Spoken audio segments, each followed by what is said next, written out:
Good morning students, myself Devesh and you are watching channel Explain. तो आज हम बात करने वाले हैं अंतरा 11वीं क्लास की जो बुक है आपकी अंतरा भाग 1 का चैप्टर नंबर 10वां। आज हम करने वाले हैं कबीर के दोहे। तो जो कबीर चैप्टर नाम है आपका, यहाँ पे इन्होंने पाठ नंबर 1 लिख रखा है, मगर इन्होंने आपका जो पाठ है ये 10वां है। बुक में आप चेकआउट करना तो आपका जो पाठ है यहाँ पे 10वां आएगा, ठीक है। तो यहाँ से जो आपके पद्य खंड है वो चालू होते हैं, तो इसलिए इन्होंने यहाँ पे डाल रखा है पाठ 1 पद्य खंड के हिसाब से। आपका 10वां पाठ है ये कबीर। तो आइए चैप्टर को चालू करते हैं क्लास 11th का। सबसे पहले जो कबीर है उनके बारे में हम उनका लेखक परिचय पढ़ेंगे। कबीर का जन्म जो है सन 1398 में काशी में हुआ था। नीरू और नीमा नामक दुलजहा दंपति में इन्होंने लालन पालन किया। ये गुरु रामनंदन के शिष्य थे। कबीर पढ़े लिखे नहीं थे, यह उन्होंने स्वयं स्वीकार करते थे तथा वह कहते थे, मसी कागज छुयो नहीं, कलम गही नहीं हाथ। आगे वो कहना चाहते थे मतलब कि उन्होंने जो कलम है कभी हाथ नहीं लगाया, कभी उसे छुआ नहीं है, और आज फिर भी वो कबीरदास बन के बैठे हैं। सन 1518 में महगर में उनका देवासन हो गया था। उनकी उम्र आयु कम से कम 110 उम्र से 110 वर्ष से ज़्यादा मानी जाती है। इनकी जो रचनाएं हैं उनमें से बीजक, साखी, शब्द, रेमनी कवि की कुछ आदि प्रमुख रचनाएं हैं, तथा इन्होंने ग्रंथ जो है काफ़ी सारे लिखे थे। ग्रंथों का भी संकलन इन्होंने करा है। आगे कवि की काव्यगत विशेषताओं में बताते हैं। भक्ति काल के निर्गुण निरारूप के उपन्यासकार, काव्य धारा के संत कवि कबीर, तथा आविर्भाव ऐसे समय में हुआ था जब राजनीतिक, धार्मिक एवं सामाजिक क्रांतिकारियों अपने चरम पर थी। ये जो कबीर थे क्रांतिकारी कवि थे। एक और कवि ने समाज में फैली कुरीतियों एवं आडंबरों पर प्रहार किया, दूसरी ओर भक्त रूप देखने को मिला। दो तरफा ये जो कबीर हैं अपनी बात बताते हैं। पहला, ये जो है आडंबरकारियों जो कि हमारे प्रति शोषण का विचार रखते हैं, उनको भी इन्होंने प्रहार किया अपनी कविता के माध्यम से। दूसरा, इनका जो भक्त रूप देखने को मिला वो अलग ही है। कबीर की रचनाओं की भाषा संघुकड़ी है। कबीर यहाँ पर अपनी भाषा के बारे में बताते हैं कि जो उनकी भाषा है वो संधु ककड़ी है, तथा वो बोलचाल में भोजपुरी, पंजाबी इत्यादि बोलचाल भाषाओं का प्रचुर मात्रा में प्रयोग करते हैं। इसलिए संधु ककड़ी ने पंचमेल खिचड़ी भाषा भी कहा जाता है। अब इसको आप कह सकते हो, अगर पेपर में क्वेश्चन आया कि खिचड़ी भाषा किसे कहा जाता है, तो संधु ककड़ी भाषा को, संधु ककड़ी को खिचड़ी भाषा भी कहा जाता है।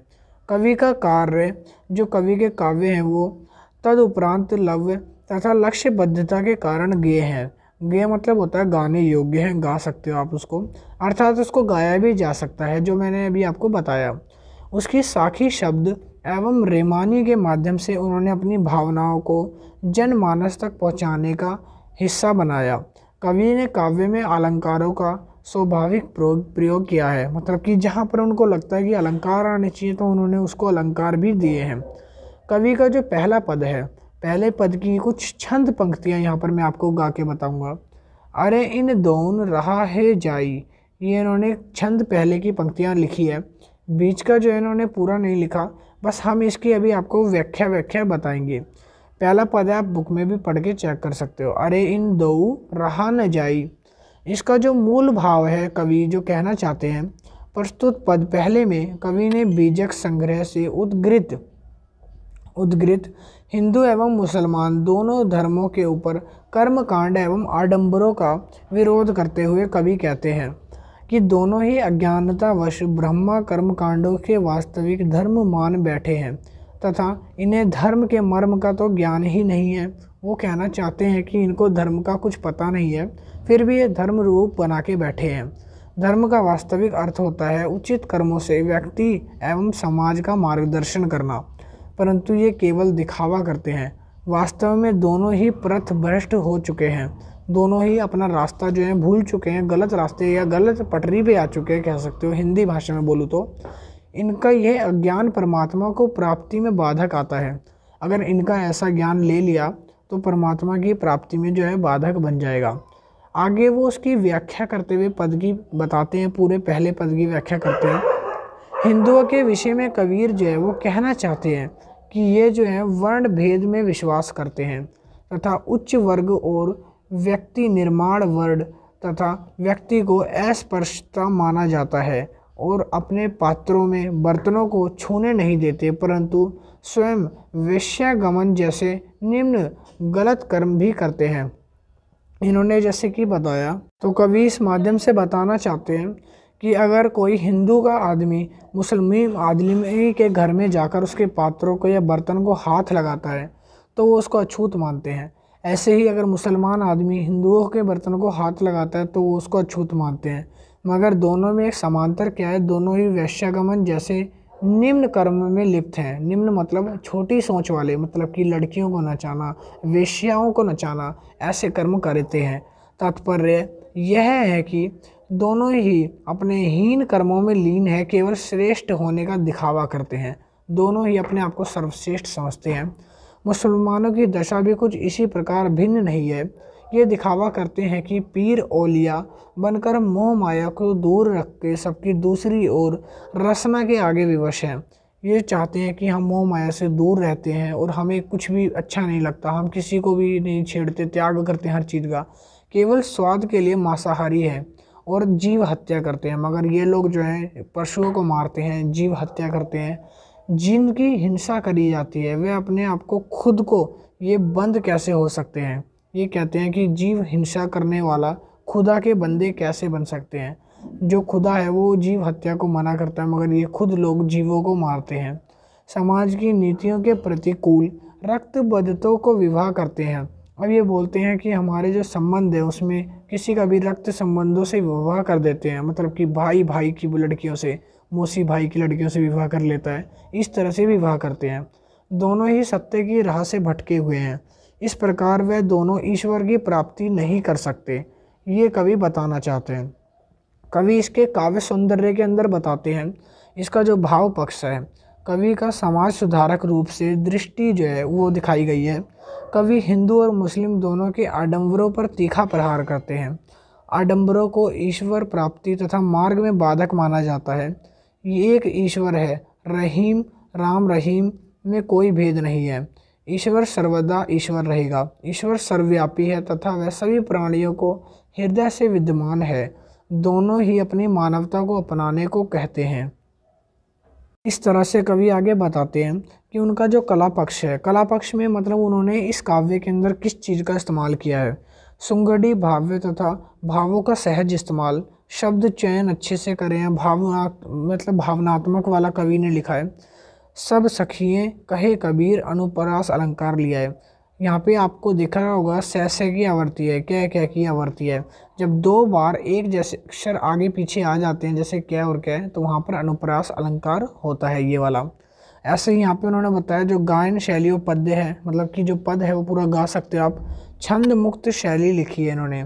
आगे ये बताते हैं सहज और सरल भाषा का इस्तेमाल किया है। तो अभी हम पढ़ने वाले हैं इसका पद दूसरा, जिसका नाम है बालम आवो जीव जाए रे। ये जो पद है पूरा का पूरा, अब हम इसकी भी व्याख्या आपको बताएंगे। बालम आओ जीव जाए रे, तो ये जो पद है ये बुक में आपको मिल जाएगा देखने के लिए। अब हम पद की व्याख्या बता देते हैं आपको, ताकि इससे अच्छे से आपको पद समझ आ जाए। प्रस्तुत पद में बीजक संग्रह के उद्धृत किया गया है।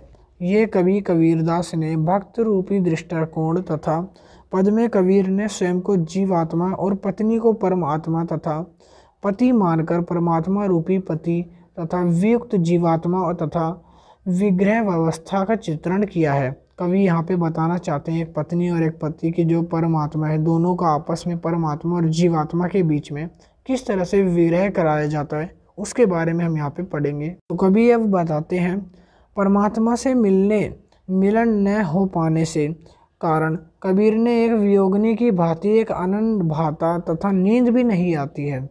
जैसे कि खाना नहीं खाने से हमको क्या होता है, नींद नहीं आती, तो उसी तरह से अगर किसी को दिल लग जाए वो ना मिले तो हमारा जो दिन है वो खराब जाता है, चैन छिन जाता है। तो इस तरह से वो बताते हैं।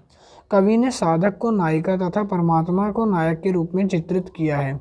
यहाँ पर परमात्मा निरंतर परंतु वह अपनी पत्नी को साकार रूप से विद्यमान करते हैं। यहाँ कबीर निर्गुणता तथा सद्गुण दोनों भावों, दोनों भिन्नों मतों के बीच एक सामान्य स्थापित दिखाई देते हैं। कवि जो है दोनों पक्षों में बराबर रूप से तुलना करते हैं।